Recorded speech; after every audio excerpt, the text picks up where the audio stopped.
Today, we're taking a look at a blueprint for a whole new way of building software. It's an approach that's designed from the very beginning to work with our brains, not against them. All right, let's get into it. You know the feeling, right? You're tapping away at some app, and it just feels cluttered, confusing, maybe even a little stressful. You can't find that one button you need.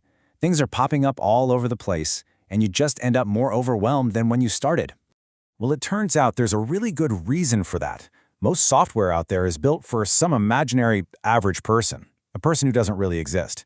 It just doesn't take into account the amazing diversity in how we all think, how we focus, and how we process the world around us.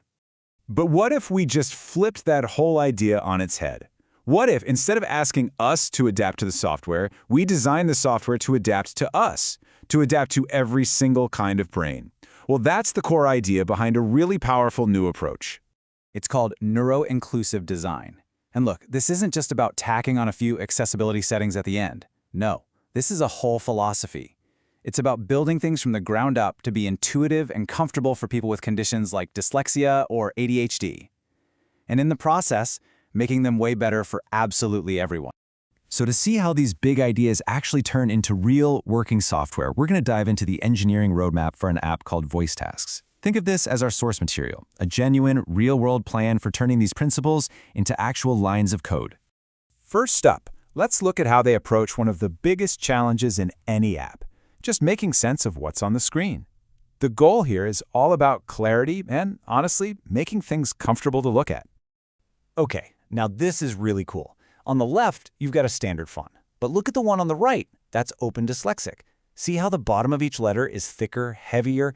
That acts like a little gravitational anchor, which can help stop the letters from seeming to flip or rotate for someone with dyslexia. It makes it so much easier to tell the difference between a B and a D, for example. And here's another amazing technique called Bionic Reading. By making just the first few letters of each word bold, it creates these little guideposts for your eyes. Your brain basically grabs onto the bolded part and fills in the rest of the word automatically. The roadmap says it lets your eyes surf across the page instead of having to grind through every single letter. You know, sometimes the most powerful feature is just space, giving the text room to breathe. These rules come straight from the Web Content Accessibility Guidelines, or WCAG, and they're all about fighting that feeling of a wall of text. A little more space between lines, between letters, between words, it lowers the mental effort and makes it so much easier to focus. Okay, so we've got clarity. Now let's talk about how an app feels.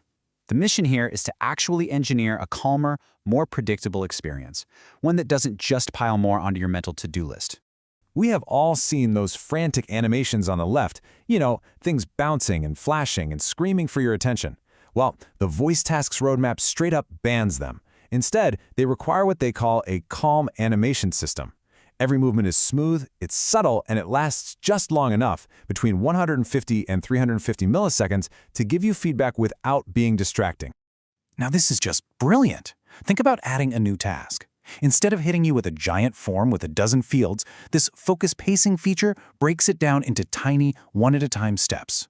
You do one thing, then the next, then the next. It makes the whole process feel so much more manageable and way less intimidating. So what's with this number? 16 points.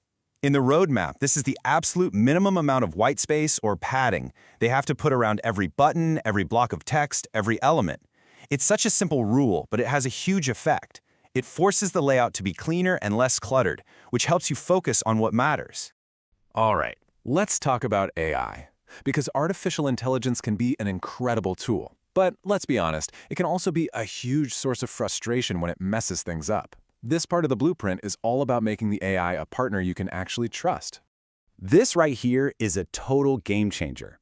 The AI in VoiceTasks is built with something called confidence thresholds. So instead of just taking a wild guess and saving the wrong information, if it's not sure about something, like a date, it does what a helpful person would do. It asks. It says, hey, I'm not totally sure, can you clarify? It literally knows when it doesn't know. This is all about teaching the AI to understand how people actually talk. It's a feature they call enhanced temporal extraction.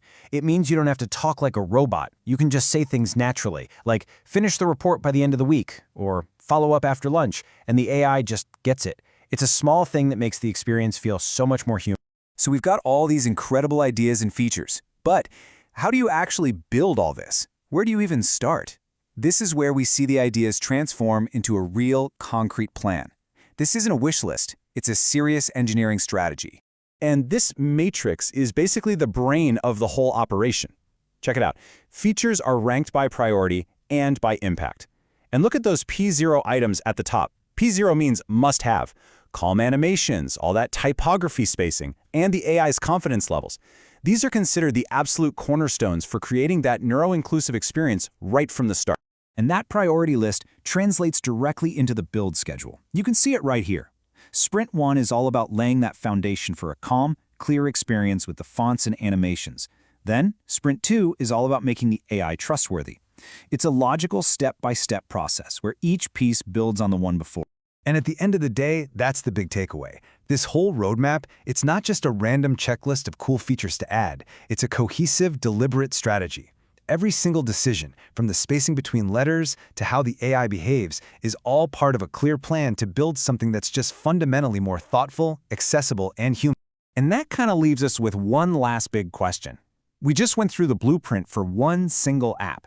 But imagine for a second, what if every piece of software on your phone, on your computer, was built with this same level of care and thoughtfulness? What would our digital world even feel like then?